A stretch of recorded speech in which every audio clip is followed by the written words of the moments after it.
Hello, everyone, and welcome to the final Big Brother Canada 11 Stock Watch podcast of the season. I'm your host, Taran Armstrong, and we are here tonight to talk through the end game of Big Brother Canada 11. It is, in fact, finally coming to a close, and we are here to rate the players one last time and make our final predictions for the season. With me this week to do so is Aysha. How you doing, Aysha? Hey, Taran. Hey, Melissa. I am doing fine. When you say this end game, you forgot the air quotes because that's what this is, an end game per se. But yeah, we'll dive into it, see how these players have been playing. But so happy I'm happy, and I'm not y'all, but I'm happy this is the final stock watch of the season. Yes. Somebody else who is probably happy that this is the final stock watch of the season is Melissa. How you doing, Melissa? I'm great. I'm very happy that this is the last stock watch. Oh man, this is good times, right, guys? I don't know, whatever. I don't know what to say anymore. Yeah, this is it. It's over. It's coming to a close. Almost. We don't have to pretend like we don't hate this. We don't have to pretend like we know what we're talking about. Like, we don't have to pretend like, well, the strategy behind this conversation. It's like, we don't know. We have no idea. This is the least amount of knowledge I have about a Big Brother season, like probably since I started podcasting, or definitely since I started podcasting, probably for forever. So, yeah. Yeah, and for those of you that are like that, you guys didn't pretend you didn't hate this. You don't even know half of it. And it's like, think about the last time y'all have walked into the final stock watch, the final roundtable, with what you know today. Like, before this, I was just like, besides the ratings, what else is there to? I was like, walk and watch like Taran's 10-minute digital daily recap. I mean, do I want to? It's just, I mean, I think it's a very appropriate ending for the season that we were given. And it'll be no time that we're like, remember that one time there was that Big Brother Canada season with no feeds? Yeah. It's certainly been tough, especially because I do feel like this could have been a really fun season to watch. I think that there were a lot of moments weeks that were really great. But we didn't really know about them. Like, we didn't get to see it because we just got to watch it on the episodes, and that's not really the same thing. And I think, there were certainly some good characters this season, and I would have loved to have seen them on the live feeds, namely Kuzi. I would have absolutely loved to have seen her on the live feeds. That whole week with the quitting and everything would have been really exciting to see on live feeds, if they'd given us any for that week, in Big Brother Canada. But, it's just sad because I just feel like I'm not fully invested because I don't know anyone. Like, I don't know any of the players, so I can't really root for anyone. And so at this point, I'm kind of just like, I don't care who wins. I don't care what happens, really. I'm just watching to watch. And that's not really the feeling that I typically get when I'm watching Big Brother, because the whole point of, the live feeds is getting to really get invested in these people, in the game, in the strategy. And if you don't have that, you just don't have the investment. It's just not the same. I mean, I got more invested in like the 3 weeks of Big Brother Canada 8 that I saw than the entirety of this season. I think we had more content in the entirety of Big Brother Canada 8 than we got from this entire season. For sure.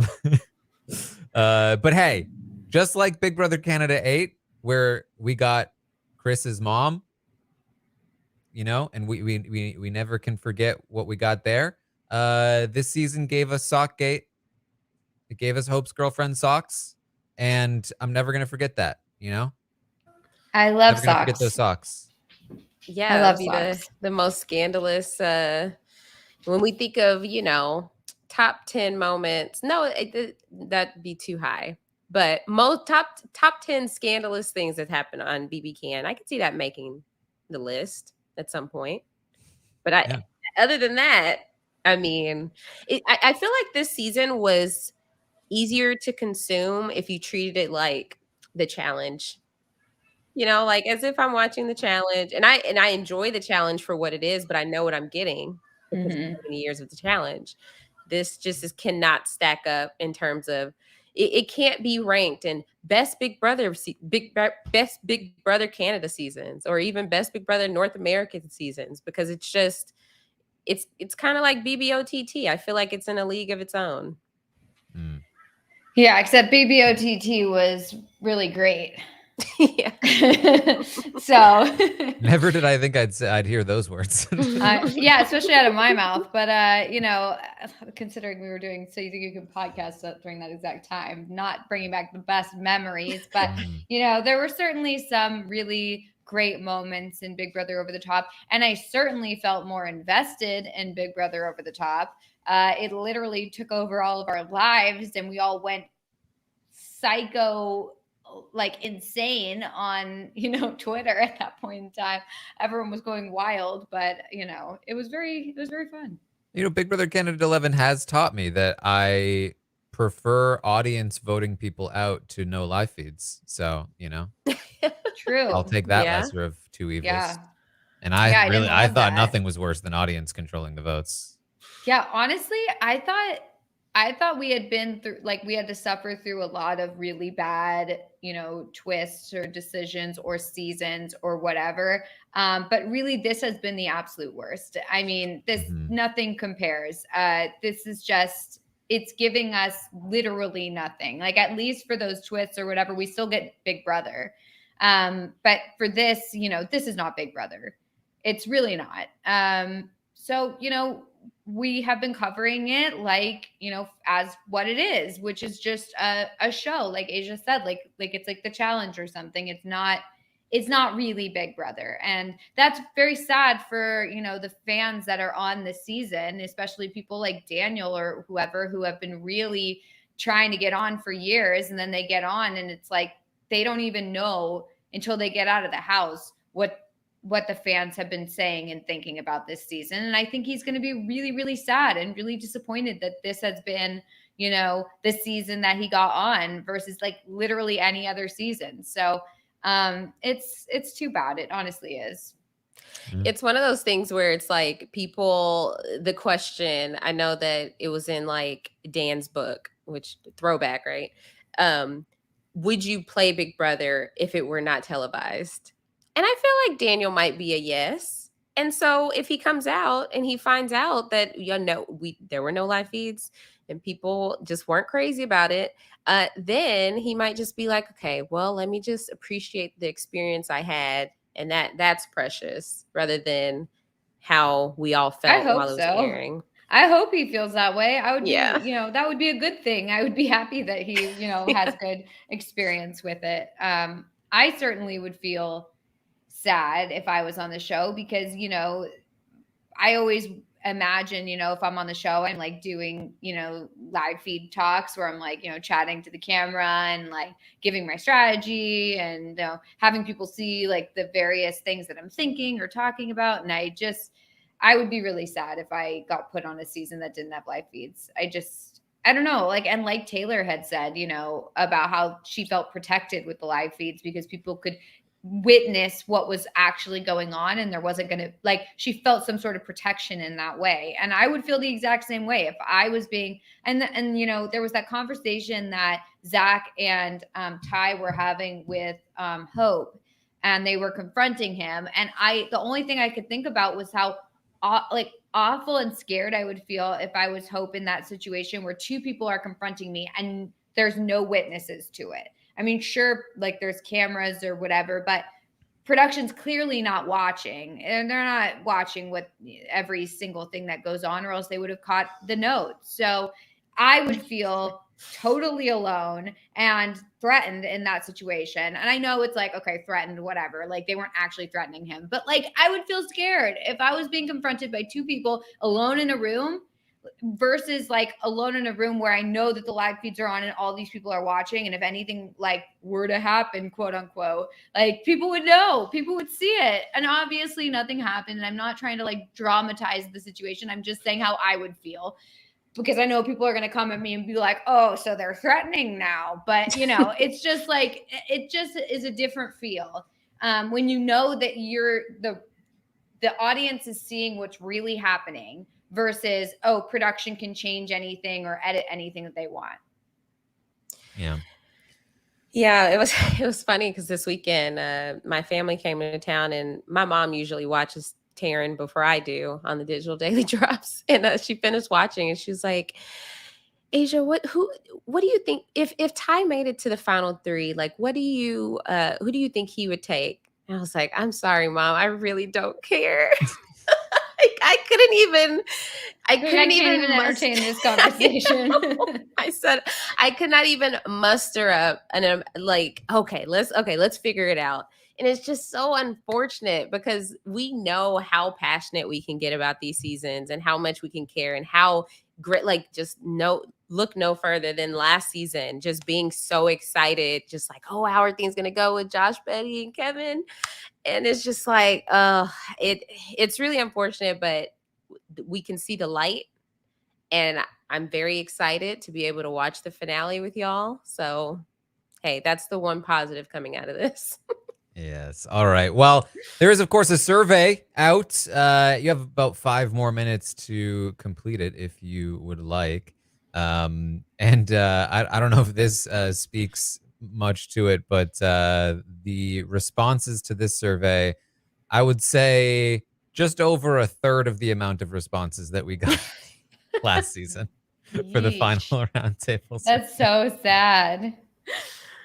They're probably like, wait, there's another roundtable?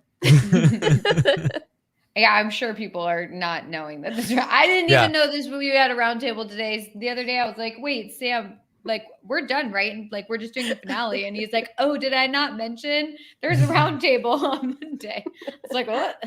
And let me say this as well, that there will be no game recaps this season. Obviously, I did go to do them, and then as I went to do them, I literally just said, "This is a joke." Like there's nothing that there's no narrative that I can weave, because at every step I'd have to be making guesses that I don't feel comfortable making,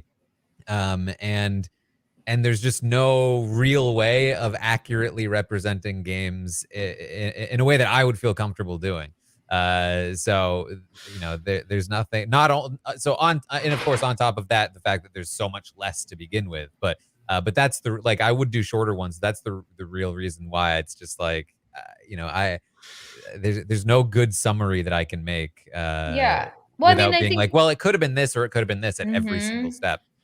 The best part of your endgame, like deep dives or recaps or whatever, is like there's obviously there's so much time that has passed since the beginning. So and a lot of the times by the end, you don't remember everything that person did to get themselves there.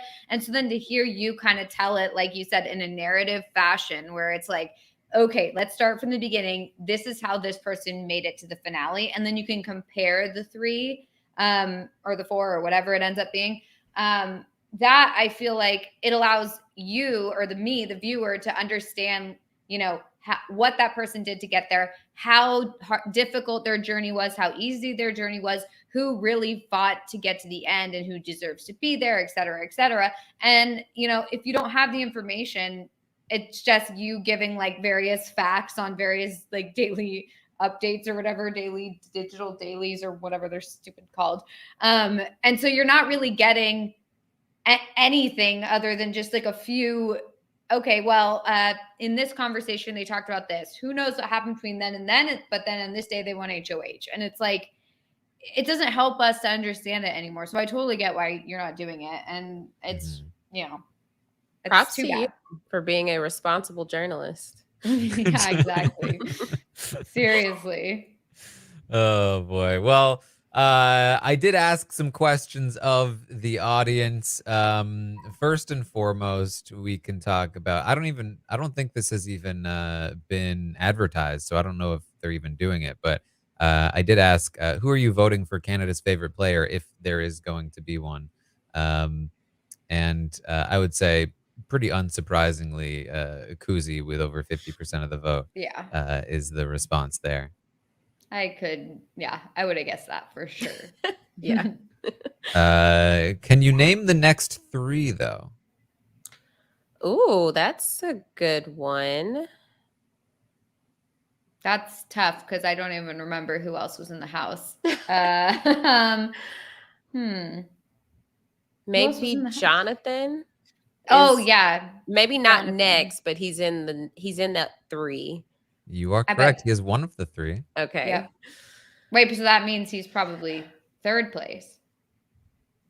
Because you said he's one of the 3. You didn't say he's next. Well, there's 4 places total. Yeah, who's the 3 after Kuzi? Yes. Oh, I see. I can't. So I'm thinking like, I don't think any of the girly pops. Potentially Hope? No. Wow. That's tough. Maybe Not Dan as like Santina as like a because underdog. she threw a wrench in Not everyone's Dan. plans. Not Santina. Wow. Well, maybe okay. Daniel is the resident super fan, so Not Daniel. what?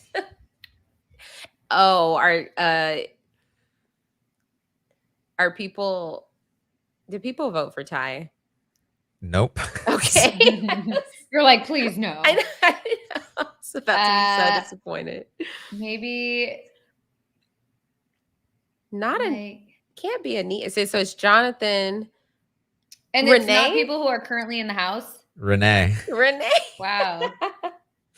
So it was a little bit of a trick question. Kuzi in first place with 53% of the vote. Renee in second place with 12% of the vote. Jonathan in third place with 11% of the vote. So I was right. And then in fourth place with 9% of the vote, none of the above. Oh. Yeah, okay. That's fine. Just abstain. Yeah. Yeah. Oh my gosh. gosh. I think Kuzi will get that one. Or you know what? That's pretty tricky because Jonathan, I think, also has like what is it? East Coast or where does he live? I don't remember where he's from. I think Jonathan probably wins it if it happens on the show. Right? Yeah. I mean, Kuzi never even ended up winning any viewer votes, did she? Other than the competition the winning thing. moment. But that was like one of 2 competitions. Both like Claudia, Jonathan, and Santina all won Canada votes ahead of Kuzi. But didn't people pick Santina because she was going against the plans and not because they just really liked her? I mean, let me be clear. I think the online community is heavily in favor of Kuzi. I just think that the online community very rarely carries a Big Brother Canada vote. And especially this season where the online community is about 1/10 of its normal size. Yeah. It's might not happen. I asked the audience to rate the episodes of Big Brother Canada this week. They gave the episodes a 3.6, down from the 5.1 last week. That sounds about right. I mean, I can't even honestly tell you what was in any of the episodes. Yeah, I think I didn't watch 2 of them. There was an auction. I watched the auction. There was the auction. Okay, yeah. Was that with Spicy V? That was Thursday? That was Tuesday, right? Or was it Wednesday? Or was it Thursday? That might have been Thursday. It might have been Thursday. I think it was Thursday. My recap. I think that was Thursday. Yeah. Tuesday, I don't remember. Wednesday, I don't remember. I don't know. I think I was on the Tuesday recap, and I just I was on all of them. Oh no, it's worse for you. Yeah, the auction I think was Thursday because that was when I was on, and I remember talking about it. And Yeah. no Oh, one the will get to Tuesday see recap it. was the recap of the double. Right. No one will get to see our recap of the auction because of the sound. You can That was listen to actually it. an amazing podcast It was really that good. people missed out on. Yeah. I will say my Uh, mom was very impressed with how Kevin was able to explain how all Final Four could possibly win. She's like, Oh, yeah, that was he's so just good. so good. He was able to explain everybody. I was thinking to myself, I was like, if I was on a season with Kevin, like, yeah, he'd probably be able to convince me of anything. I probably would just be like, like just an idiot, like just nodding along with whatever he says. It's just like, after watching that, I was just like, oh, yep, I get it. Yeah. For comparison, last season for the final stock watch, the episodes were given a 7.4, so more than double the current rating. Oof. How would you rate the drops this week? A 2.6, down from last week's 4.0, which honestly 2.6 feels high. That's generous. Now, the feeds are not normally great at the end of a season, but last season the feeds were given a 6.4, again more than double the rating of the drops. Plus we ended it being like, I don't know what's gonna happen. I don't know. I felt like a lot We more. thought we knew what was gonna happen. I mean, yeah, I thought Kevin was out, and so I feel like I ended with a lot more anticipation because also I was like, is there any chance for him? Like, what's gonna happen? And trying to figure out, where everyone fit into the picture.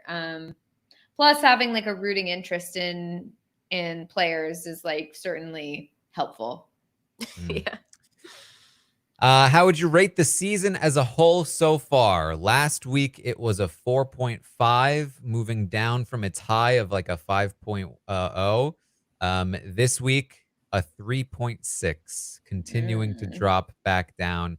For comparison, last season, it was an 8.6. Now, to be fair, I do think that if Kuzi was still in the house, I think it would have a higher rating. I just think like once you lose a rooting interest in someone, you don't really. And the thing is that we could absolutely have a rooting interest in some of the other people in the house if we had feeds and could actually have seen what they've done.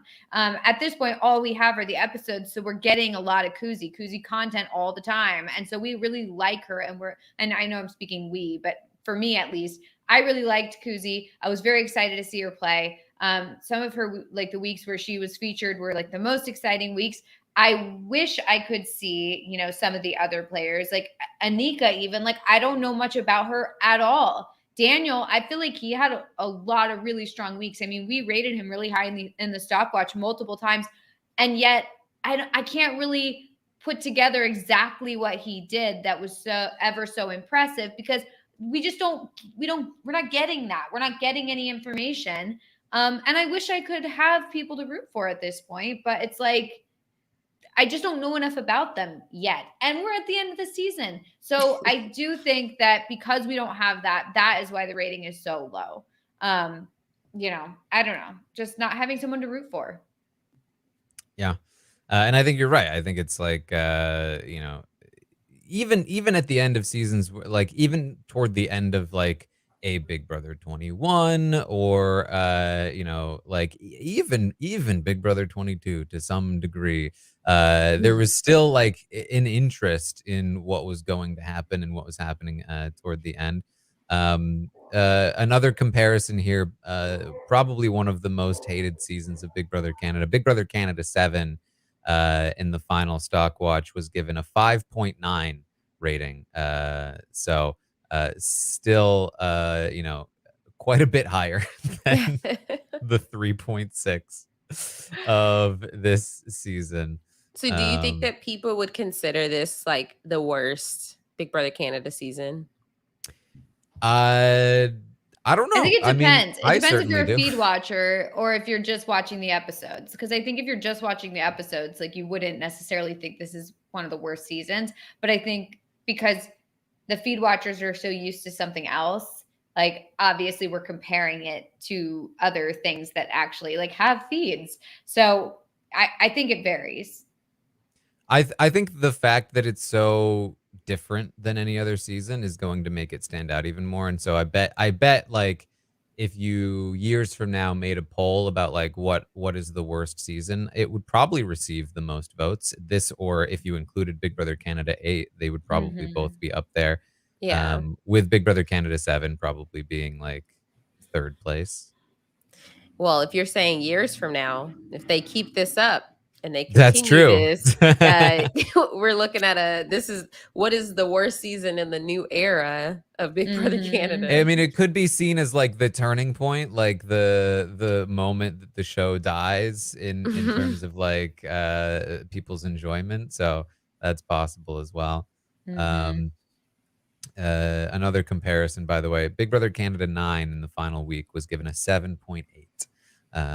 And that was a season of not great gameplay either. Another season where like comps mattered a lot, but big difference, we had feeds. Yeah. And I was so proud of Ty. Yeah. And I think also like maybe the cast, the cast more likable, I think much more likable in Big Brother Canada 9. But I think feeds help with that for sure. There's definitely a chance that we like this cast a bit more with feeds. Maybe a chance we like them less with feeds, but True. Hard to say. How would you rate the competitions this week? A 3.4. You know, who do you want to be evicted this week? Between as we all know, of course, Ty won the HOH at the final four. Claudia won the veto. We know that Ty nominated Claudia. We don't know for sure who he nominated next to Claudia, but of course it doesn't really matter. Claudia won the veto. We fully believe that she intends to evict Anika. At least that was her plan prior to Arissa coming on the TV. Of course, they do have another like hour or whatever to really lock that down, and things can change in that time, as we saw last season. But it does mean that either Daniel or Anika will be leaving at the final four. And so I asked between the two, who does the audience prefer to see evicted? And 61% of them say Anika. Yeah, I could see that. And I feel like the unfortunate part, I mean, we saw Anika do really well with like learning the game and trying to adapt. But of course, she made many mistakes because of not knowing the game. And this is a key point where if she knew the game, she would understand that Claudia, like understanding Claudia as the voter, should be looking at who is going to vote for her or who is going to take her in the end. But she's probably not even looking at it from that angle, thinking like the sell is if you keep me and vote out Daniel, or if you keep Daniel's going to choose Ty. But I don't even know if that thought has crossed Anika's mind. So yeah. At this point, it's just like, well, okay, well, let's, this is Daniel's dream, so let's see him go as far as he can. Well, I did ask who the audience would like to see win Big Brother Canada 11 of the 4 remaining players. 50% of the audience said Daniel. They would like to see Daniel win. 21% would like to see Claudia win. 19% would like to see Ty win. And only 10% would like to see Anika win. I mean, I honestly, like, I don't even have a preference on that. I like don't have an opinion on that because I'm just I should have put I don't care as an option. Yeah. Cause like, that would have been 80%. Yeah. I mean, I'm interested to see who wins, but I'm not rooting for anyone in particular. So, you know, I don't know. I guess there could be arguments for all 4 of them winning. So yeah, if that's not neutral, I can't tell you what is. I feel like Claudia and Anika's HOHs alone are reasons that they should be 3rd and 4th preference for winning. Yeah. I also asked, who do you think will win Big Brother Canada 11? And 86% of the audience said Ty. 8% said Daniel, 5% Claudia, 1% Anika. Now, this is kind of funny, though. Last season, who do you want to win Big Brother Canada 10? About 50% said Kevin, 28% Betty, 12% Josh, 7% Helena. Who will win Big Brother Canada 10? 82% said Josh, 12% said Betty, 4% said Anika, and 2% said Oh my Kevin. God. Are you serious? Only 2%? They thought he was 'Cause they thought gone. he was out. I mean, yeah, we all did. So that's just so funny. So worth noting, even though 86% of the audience thinks Ty will win this game, they've been wrong before. Yeah, clearly. That's so And all funny. it takes at this point is one loss. But look who we're working with. Let's say Anika's out. It's just like I can't even start to believe that Daniel or Claudia wouldn't go forward with Ty. Mhm. Okay. So sorry, I meant Helena, of course, last season. Where would you rank each player as a winner of Big Brother Canada? So if Anika, Claudia, Daniel, or Ty were to go on to win the game, how would you place them in the pantheon of Big Brother Canada? Would it be the bottom tier, the low tier, the middle tier, the great tier, the top tier, or in the pantheon of Big Brother winners?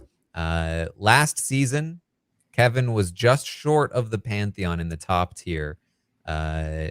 Josh, Betty, and Helena were all firmly in the great winner tier. I think. Wait, no. Yeah. No. Sorry, they were in the middle tier. They were firmly in the middle tier. All three of them. And so this. Funny that people said Kevin wasn't in the pantheon when so many people now are saying that Kevin is like one of the best Big Brother Canada winners is like of all time. To be fair, one of his defining moments comes after that round. True. Yeah. Okay. Fine. Yeah. So, and he was only short by like a point and a half. So, this season, I asked where would each player rank as a winner of Big Brother Canada. I can tell you right off the bat that everybody this season is below everybody last season. Well, yeah, I think that makes nobody sense. is even in the middle tier. Claudia, Daniel, and Ty all in the low tier of winners, with Anika being in the bottom tier of winners. Daniel is the only one remotely close to making it to the middle tier, just a couple of points away. Claudia and Ty are a couple of points away from the bottom tier. Yeah, I would have said Daniel maybe like, is there a low middle category or is it like just low? It's bottom, low, middle. Oh, I would say he's like between low and middle probably. I mean, that's the thing is like he could be higher. I just don't know. And so like I mean, because we rated him in the stock watch fairly high, fairly often, I would think that we would rank him a little higher, but I mean, I don't know. It's the kind of thing where if he were to win, it's probably because he either convinces Ty or Claudia to take him over the other and then wins a jury vote, which would be pretty impressive, or he wins the final HOH and maybe cuts Ty for Claudia and wins, which would be moderately impressive, maybe. It's the kind of thing potentially like Kevin, where he's only just short of the middle tier, and the way that he wins would probably boost him up at least into the middle tier. But these are also things that I don't really expect to happen. So. True. Whereas somebody like Ty, who everyone expects to win already, being firmly in the low tier, I don't think there's much upward trajectory there. Yikes. Yeah. I mean, you can't, even if Ty wins, you can't forget this man was 5 seconds away from quitting the game in the DR, having a conversation to quit. Which is that's just wild to think about that almost happened. How does that change the trajectory of the game? Yeah, I also love how after that happened, we all in the round table were like, this guy is not winning. Like, there's no way that this guy will win. Because even if they get to the end, they're going to say, I can't vote for someone who tried to quit. I think without Kuzi, that would have been true. I think Kuzi was the major difference that happened. There was a huge shift. We still didn't think Ty had much of a chance all the way up until Kuzi decided, that Daniel and Anika had betrayed her, and that Ty was the only one that was true to her, and that she was going to campaign for Ty. Prior to that, nobody was ranking Ty high on the jury interviews. Nobody was talking about Ty very highly in the House. And if not for that moment, I think he is still probably drawing dead, and Daniel or Claudia would still probably be able to beat him. I just feel like if they hadn't asked him, like, are you sure you want to quit? He would have already walked out the door. Like, I just don't, I don't know. I can't give that. I don't know. I can't give that respect. I don't know. There's one thing between like saying, you know, when you're in a low moment, you know, in the house, like, I can't do this, I need to leave. And then actually walking into the DR and being like, I'm leaving. And then they're like, are you sure? And he's like, yeah. And you're like, give me your mic. And then he's like, Let me. I mean, honestly, letter. like the thing for me is less the fact that he tried to quit or almost quit, and more the fact that he almost quit because he tried to get somebody ejected because they wouldn't quit the game themselves. He was so mad that that Hope wouldn't not use the veto on himself, that he tried to get him ejected from the game based on information that he had told to him privately, and he was holding on to it to try to get the guy ejected. Then said ball game when he thought it worked, and then when it didn't, he tried to quit the game. Like, okay. Yeah, I see some people in the chat saying like he wasn't going to quit. No, I think he would have quit. They gave him that opportunity to think about it again. He would have quit, but he would have regretted it. He wouldn't be on this press tour like other people are. I think he was just throwing a fit. He was just like, I don't get to have the dinner I want, then I'm not eating dinner. I'm not eating ever again. I'm going to die from starvation. Are you going to let me die of starvation? And they're like, okay, you want to starve? And then he's like, yeah. And then he was like, okay, fine. I guess I'll eat my Maybe vegetables. I'll eat a little. I'll nibble. So I asked the audience who they think is winning in the final two in each scenario. Ty versus Claudia. They think the votes are as followed. 6-3 in favor of Ty. They think Kuzi, Dan, Daniel, Hope, Anika, and Santina are all Ty votes. They think that Jonathan, Renee, and Shania would be Claudia votes. I think I might be inclined to agree, but I don't even know that Renee and Shania are as locked as the audience might think.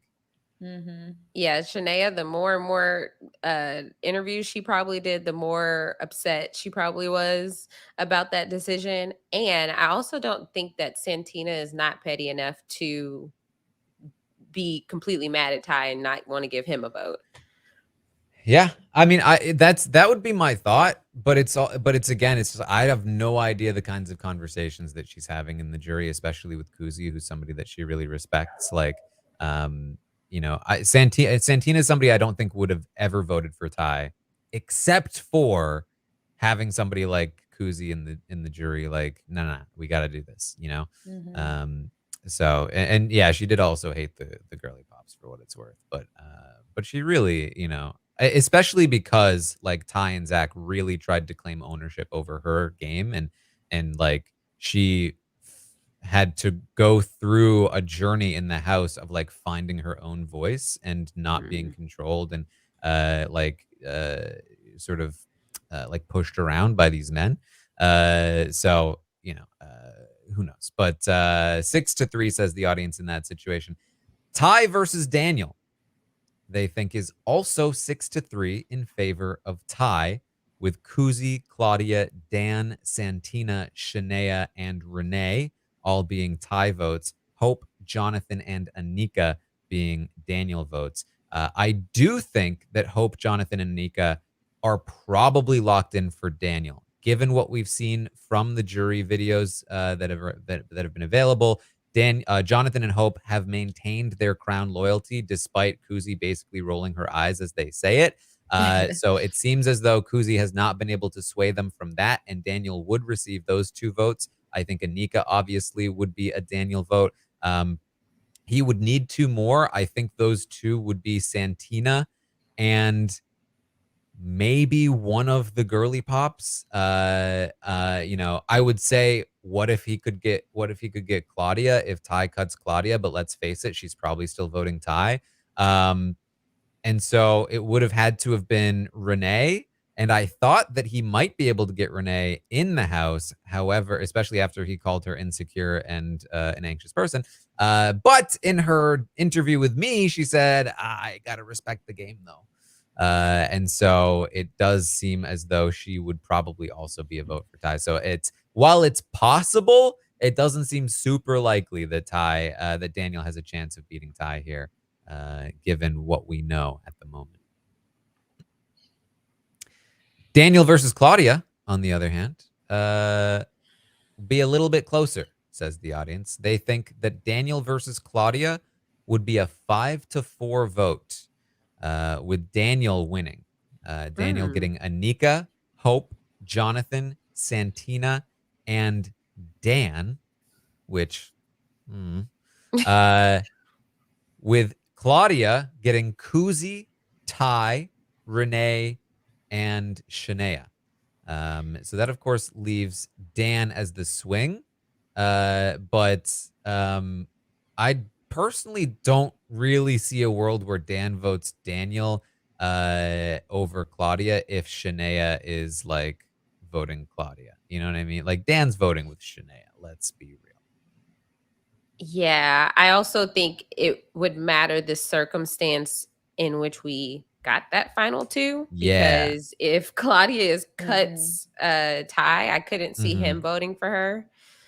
And then also, I don't know. I agree. I think if Claudia wins the final 3 HOH, cuts Ty, takes Daniel, I think easily she gets Shania, Renee, and honestly, I don't know about Kuzi at that point, because Kuzi might be like, I don't respect that. Yeah. But and she might not, and I don't think she would get Ty either. Right. Ty certainly wouldn't respect it.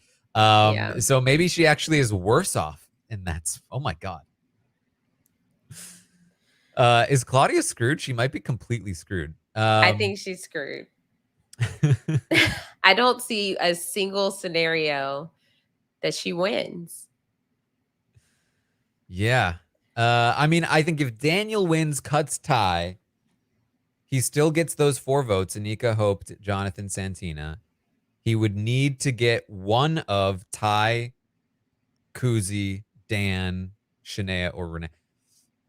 I think it's possible he gets one of them. I think that's almost Claudia's best spot, best situation at this point, because I really was thinking like, yeah, cut Ty. That'll give you the cred you need to move forward. But if you then lose Ty's vote,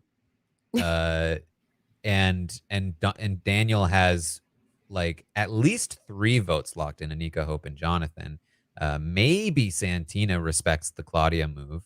You know, maybe she picks up a Santina vote.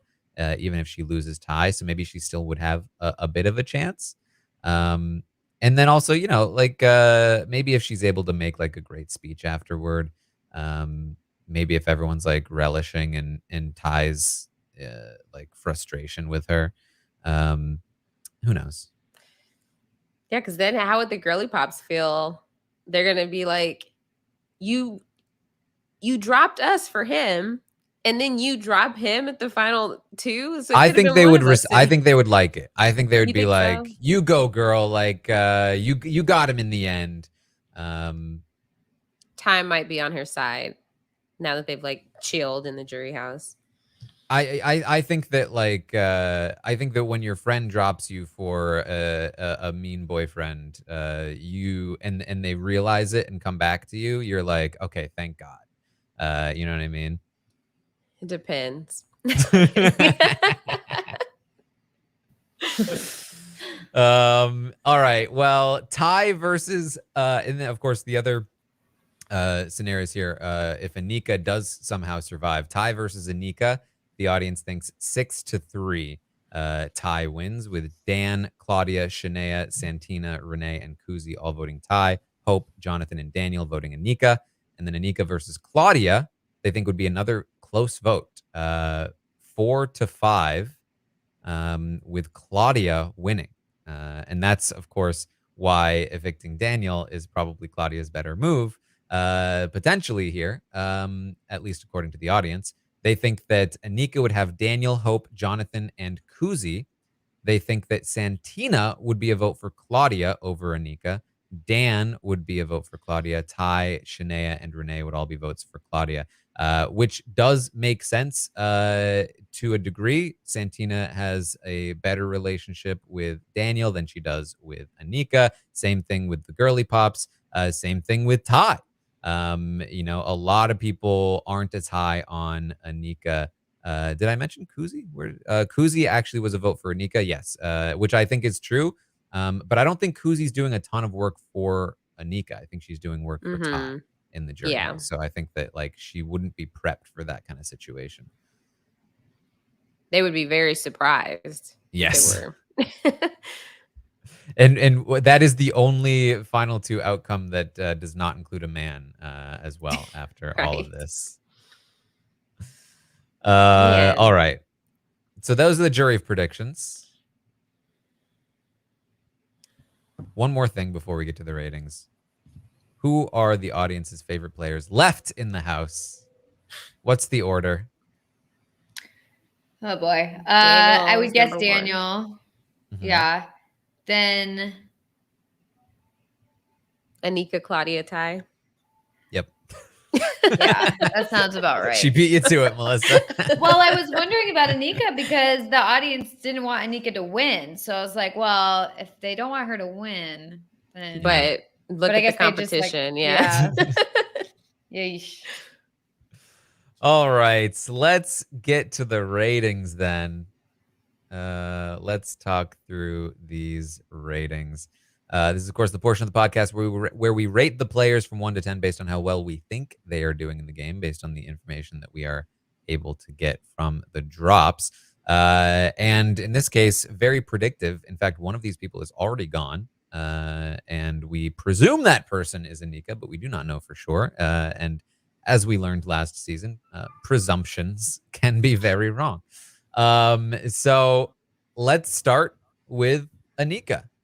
I mean, I do think she is probably gone. Ty really wanted her gone. He said, I promise you, Anika's leaving. He said that to Renee. He had an argument with Anika. He has a much better relationship with Daniel. And on top of that, I thought the only source of conflict could come from Claudia feeling differently, worrying about her chances against, say, Daniel again in the final two. But she's clearly not thinking about that because she clearly actually intends to go to the final two with Ty. And she actually seems to be trying to convince Ty to keep Daniel over Anika. And the fact that they are both independently wanting this and hoping to convince each other to be okay with it, on top of the fact that I would have a lot more faith in Daniel in a scramble of keep me over her. I do think that the odds are very low for Anika here. And then on top of that, we just kind of went through it. Anika's chance to win in the final two, even if she did somehow survive, very low, on top of the fact that her chance of winning the final 3 HOH would be very low. I think lower than anybody else at this point in the game as well. So it's really, I mean, about as low as it gets in terms of all of that. Has she done anything to make me like, oh, she deserves a 1? I don't know. I've barely seen anything. So I think I'll give her a 2, just on the off chance that she is still around. But even if she is, I think odds are very low. Yeah, I totally agree. I don't know enough to know whether what work she's been putting in this week, if anything. But the fact is that they both, like you said, independently want to take her out. So the likelihood of her still remaining in the house this week is very low. And yeah, so I'm going to give her a 2. All right. Aysha, how about you? So the difference between this year and last year is that Anika is not Kevin Ted Jacobs. I mean, we were still like, oh, maybe he's out. I mean, there's no way out of this. But the person who could get it done was him. So I just don't think Anika it has it in her to actually like give it her all in this last hour. And she had one HOH this season, and it was awful. I mean, just to see it play out on the episode was worse than knowing what happened. Just to see the fact that Daniel even called out, what makes you think you can change Ty's mind? I'll talk to him. Yeah, okay. So it's just like, yeah, we don't have much to work with, but what we do have to work with makes me give her a 1. Oh, there we go. Yikes. Hold on, I wasn't prepared for that.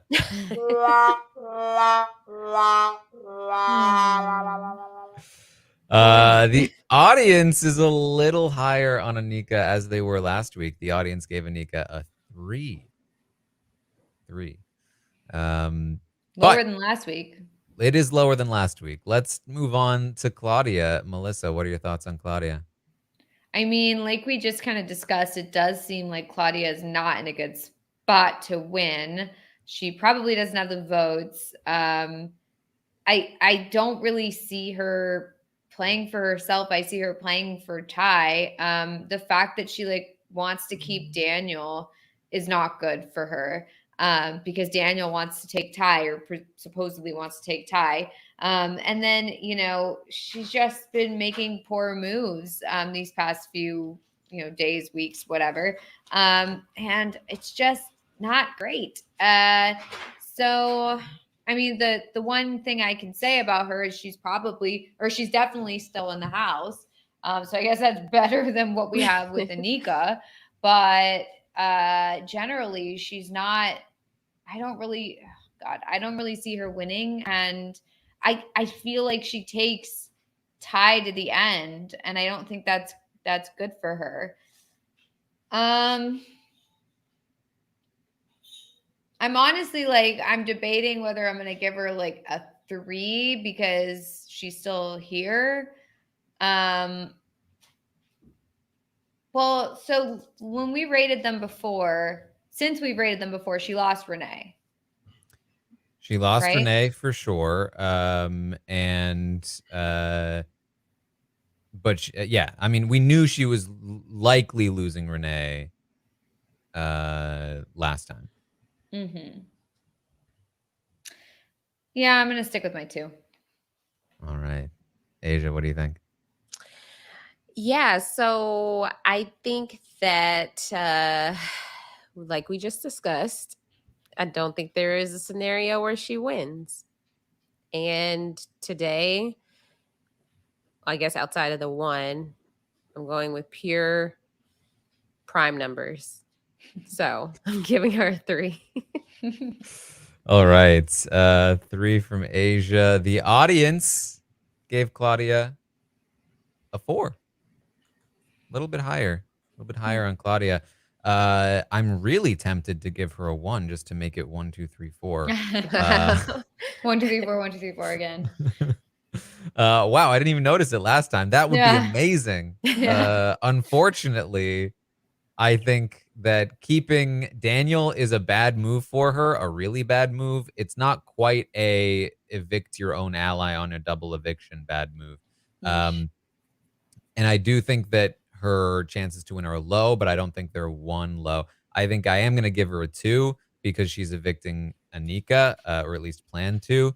And she also plans to take Ty to the final 2. Like, even if we said maybe she has an outside chance against Daniel, she doesn't even plan to take Daniel. And she could change her mind, but I'm rating based on the last thing we saw from her, both on the drops and in the episodes, which is that she actively plans to take Ty. I believe her decision to cut Anika also stems from the fact that she plans to take Ty because I know she's worried about Daniel in the final 2. So, you know, that I think a 2 is about right for Claudia there. Aysha, what are your thoughts on Daniel? Yeah, I completely forgot this narrative because I gave Claudia 3, thinking there is still the possibility that she may come to her senses. But I forgot about this narrative she's been trying to sell in the episodes, that that's her man and she's going to stick beside him. So I'm actually going to change mine to a 2 for Claudia. But for Daniel, we do have some scenarios where he could potentially win. I think even if he were to win part 3, and I know that we're thinking, or maybe some people are thinking, it could be a mistake to take Ty, but it's so hard to know what the jury is thinking. Like, the jury may be like, he won when he needed to. That was his game. He was an amazing social player. I know people think that he's great socially, and if he does win the final HOH, that could help whether he takes Ty or not. And I don't know if grabbing a couple more votes would help him out. So there's that chance that he can win. Still, I think it's a guaranteed win if he were to take Claudia. And that just doesn't even seem like it's on the table right now. And I don't know why. And Daniel is just proof. We've even seen on Twitter, we saw the video of him at the open casting calls for season 1 of Big Brother Canada. No matter how much Big Brother you have seen going into this house, that house does something to you where you just lose all just common sense, and you develop these relationships and think that you just have to. Like, I picture it now, Daniel winning final part, if the final part of the HOH, and so winning part 3 and then crying and evicting Claudia because he just has to take, he's just been too loyal to Ty for too long. So it's just because it's really hard to see him not decide to cut Ty. So, but then there's still that chance that he could win, So I think I'll go ahead and give him a 5. A 5 from Aysha. The audience actually agrees with you and also gave Daniel a 5. I think I'm a bit lower on Daniel. I do think that the fact that he's not being evicted here at 4 is relatively impressive. I have to give him credit for that. In terms of predicting, can he win, though? Man, he has to somehow pull out a win against 2 relatively physical players. Ty is obviously very physical. Claudia is also not to be underrated in terms of her physicality. She came in, I believe, 3rd place in the HOH that Ty won, the endurance competition, and she's performed pretty well physically in most other physical competitions. For example, the veto recently that Ty won, the where they picked up stuff when they rolled the thing. Even though she ended up being a bit later she was like second to last or whatever. That's only because she got penalties. She actually had the fastest time other than Ty just doing the physical portion of that competition. She also knows her days really well. So if she were to compete in a part 2, I think that she would probably win against Daniel, which means obviously Ty would win against Daniel in a part 2 as well. I think part 2 is just not an option for Daniel, given how they usually, create these competitions, which I think I will continue to say is absurd. That means that he has to win part 1 in a Kevin Jacobs style. This is the one random thing I just happen to be better at than these 2 very physical people. And the fact that not only are they very physical, but Ty is like a big dude and Claudia is like a small person means that they've covered that range as well. Like, being smaller or bigger is not going to give any advantage to Daniel in that. So he needs to win that part 1, and then he also needs to win the quiz in part 3 against Claudia and Ty, and he's already lost a quiz to both of them multiple times at this point. So I have a hard time seeing him even get there. And even if he did somehow get there, it's still like close. And so for all of those reasons, I'm going to give Daniel a 3. I think Oh. that it's just very unlikely that we even see him make it. Melissa, what do you think?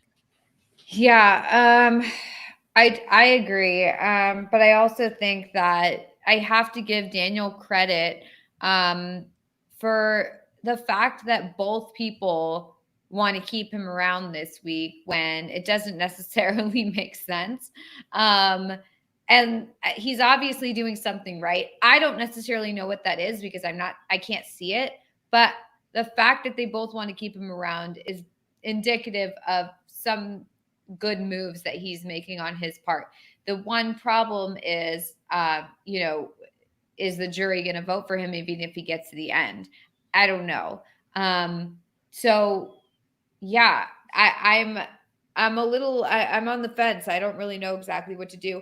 I think I will just go in the middle here, split the difference, and give him a 4. A 4. All right. Okay.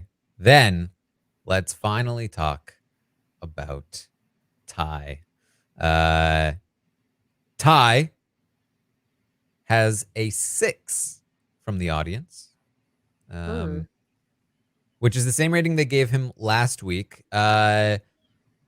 Now, in terms of likelihood to win, obviously Ty is very high. In terms of like setting himself up to win, like, you know, I guess he's continued to lock in Claudia.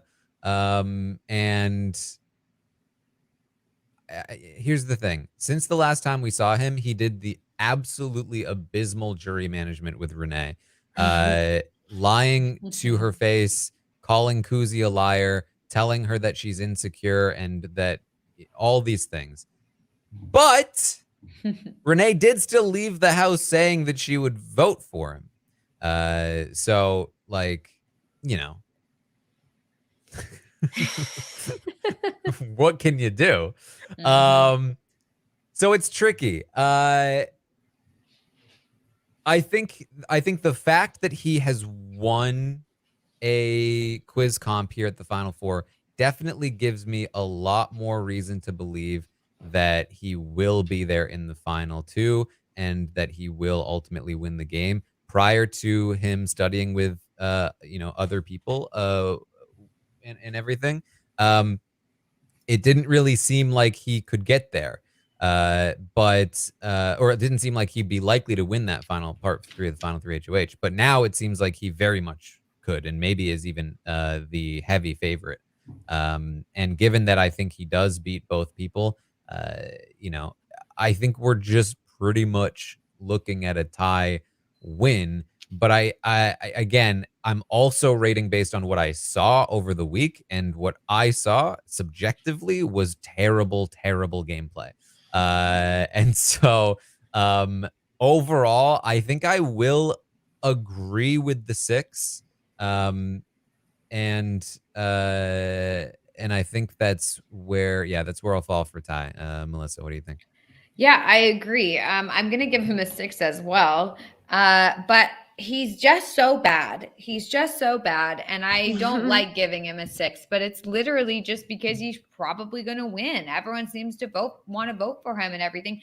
But just all the stuff that we see him do is just so terrible. Really, the only reason why he's here at the end is because of his physical abilities and his ability to win comps.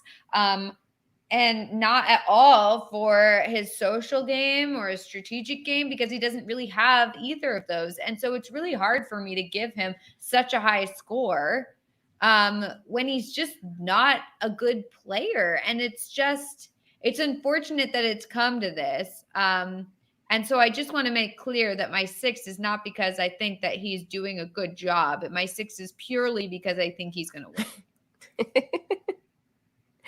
Someone needs to edit that to where my 6 is because he's doing a good job. Yeah. He's the best player. I'll cut that. Right. Best player. His gameplay this week was like a 3, but then his likelihood to win is like a 9.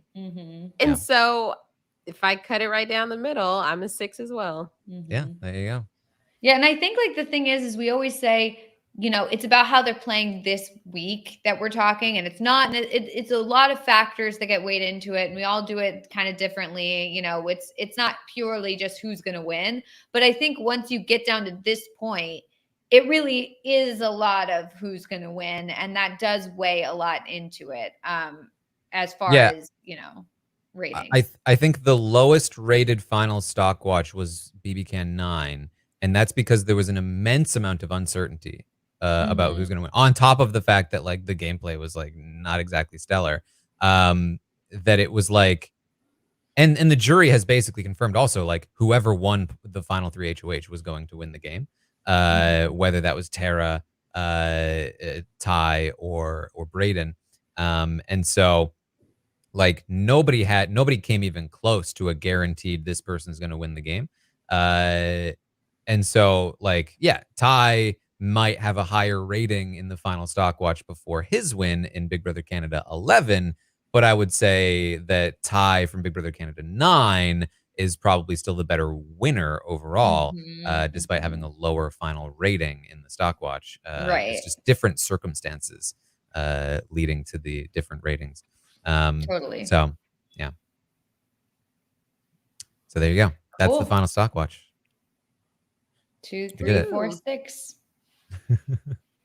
At least it's better than last week. 3, 3, 3, 5, 3. Right. Yikes. Yeah. What are you gonna do? So there is, of course, one final round left in the stock watch for you to make your predictions. The winner of Big Brother Canada 11 will receive the equivalent rating of a 10, and you will make as much of a profit on that as you as you put in. And then the second place finisher will receive a 1 rating, so you will lose as much as a 1 rating would normally give you. And then the person who comes in 4th and 3rd, the people who come in 4th and 3rd place, they are out of the game. You get nothing. All of your money is lost. So basically what that usually amounts to is something like a 50% gain if the person wins, a 50% loss if the person loses in 2nd place, and then a total loss if they are evicted before the final 2. And in this season, it's actually more than that. It's about double. If Ty wins, you make about double your money. I think last season in Big Brother Canada with Kevin, it was like some absurd number, but nobody put money on it. So that's about what we have there for the end of the stock watch. And that's about what we have for this podcast. Any final thoughts? Who has Ty in the draft? Is that Rob? I think Rob has Ty and Claudia. I have Daniel and Anika. Well, looks like I'm out. Yeah. I guess that's why I don't have a rooting interest. Yeah, I believe you, Puya, and Damon, and the audience are all out. I also believe I was out like after the 4th week or something. It was a long time ago. I haven't been in it in a long time. It was a very top heavy draft, I guess, because it really did like with a 5 person draft come down to 2 people at the final 4. It's wild. pretty weird. Yeah. I don't like it. Y'all know what to look for. Rigged. I don't believe it. Rob might pull off a Big Brother Canada 3 or Big Brother Celebrity 3 when I had both Misha and Todrick. Oh, yeah. Yeah, seriously. You never know. It'll be interesting. So there we go. That is any final thoughts, Aysha? Not really. I mean, we're walking into this thinking Ty has it in the bag. The best case scenario is that stuff that we don't expect to happen happens. I mean, we're just hoping for an unpredictable finale. That would be great. Yes. I would look forward to that. Just seeing, I just don't want it to be boring. I don't want it to be a situation where everyone who's left is like, I'm taking Ty because he's my guy. And then Ty ends up in the final two and then he just wins and that's it. Like, there's got to be something more to it than that. I can't tell what I want more. For Claudia to win the final 3 HOH, cut Ty, and then lose to Daniel, or cut Ty and win. Like, because I think either way, that's my favorite outcome is Claudia winning and cutting Ty. But I can't tell if I'd find it funnier if then she lost after cutting Ty. Yeah. Or if I would just find it sad because it would mostly just be because Ty is so mad at her. Yeah. Well, it just shows she should have tried harder at cutting him sooner. But I will say that though that would be a nice scenario, but could you imagine things play out like we think? Ty wins final part of HOH. Let's say he cuts Daniel. He goes to the final two with Claudia. Can you imagine if his jury answers are that awful that they decide not to vote for him? He just insults everyone. Yeah. If we were in the old jury format, which I know I've talked about endlessly, and it hasn't been a thing for over a decade at this point, but go back to the old jury format where they actually have time to talk. The entire narrative of this season would be different because I would be way more confident that Ty could blow it for himself. If he has to talk to the jury for an hour.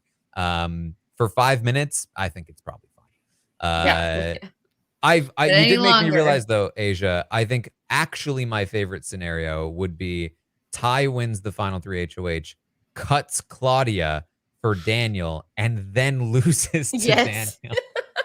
That would be my favorite outcome. It would be very in line with how a lot of seasons have gone recently, where they have cut somebody taking the person they thought they could beat more easily and then lose. But I don't think that one's even close to realistic. Hey, Adam in the chat pointed out that he does have the 1 minute video. That's another minute. That's true. Potential he to just blow does it. Like a roast. He just insults everyone in there and it's like, look at me, I'm still in the house. He's like, y'all thought y'all can beat me, and look here. I mean, here's the thing too. I remember back in Big Brother Canada 6, we saw what Kayla was planning to say to the jury, and I remember thinking, like, man, the more time Kayla has, the worse it might get for her because what she's saying is pretty bad. And then she actually did a pretty good job. She dropped most of the bad stuff that she was planning on saying. She still, called them babies or something at one point. But for the most part, she did an okay job. She just walked in already in a losing position. So it's, I think it's just like, people can practice and they can prepare and you can see how they normally would be like with a jury, with people from the jury. But like in this format, it's really difficult to bomb it. It's you can crush it like Taylor did and look really bad in comparison like Monty did. But in any other scenario, Monty's final performance was more than fine. Pretty much everybody's final performance is more than fine. Even Gina Marie was able to do like a fine performance. She just looked terrible in comparison to Andy, who had a great one. It's just really difficult to bomb 5 minutes of questions where they're reading off of a card. Yeah, the best scenario, yes, that the one with Ty winning, taking Daniel. Imagine he wins part 3 and he says ball game. He thinks he has it in the bag. He's running around, ball game, ball game, ball game. Cuts Claudia, then loses. I just love it's my favorite thing, and I've been so lucky over the last few seasons that it's happened multiple times. But it's my favorite thing when the person who wins the final 3 HOH cuts the wrong person, especially if they do so confidently, or do so like confidently, but also I'm really sad and I'm sorry that I have to do this, and then they go on to lose. Like it's just there's something about it that I love. So unfortunately, even if it did happen this season, I'd be like, moving on. Just a little nod. Like, all right, let's go. That was fun. That was good. All right. Well, maybe it'll be a bit better than that because I will be with a huge crowd watching the finale next week, or no, this week in Toronto. Sorry about that.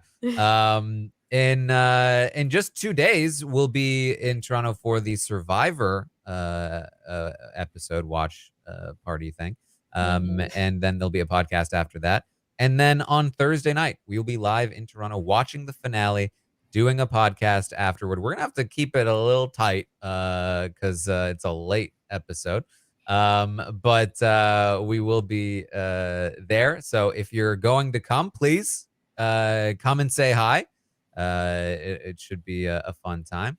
And in the meantime, we will still have some episode recaps for you after the Tuesday and Wednesday night episodes.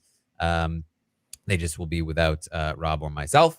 And then we will, the plan is to stream the finale podcast live from Toronto. So you can enjoy whatever is to come with all of the alumni there.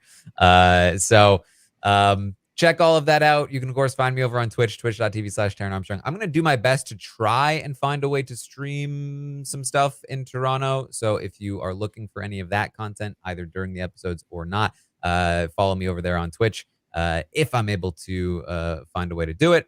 And then, of course, the Survivor Stock Watch is still running and, all of that good stuff. Aysha, what do you got going on? Yeah, so everybody can follow me on all social media at Aysha like Asia. That's AYSHA like ASIA. Most recently, I joined Mike Bloom and Liana over on the B&B to talk Survivor. So that was so much fun. We played a lot of fun games and just gave our thoughts about this most recent episode.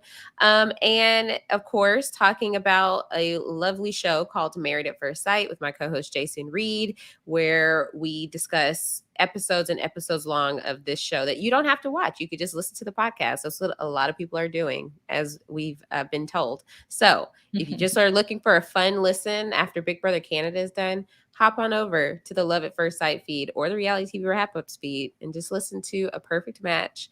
Not to be confused with the show Perfect Match, but Jason and I talk about the show Married at First Sight. But yeah, anything else that I will be appearing on, I'll tweet about. All right. And of course, you can find Melissa at It's Melissa with 3 A's. 3 of them. All right. Thank you all so much for joining us all season long. We appreciate your hardship. And we will see all of you next time.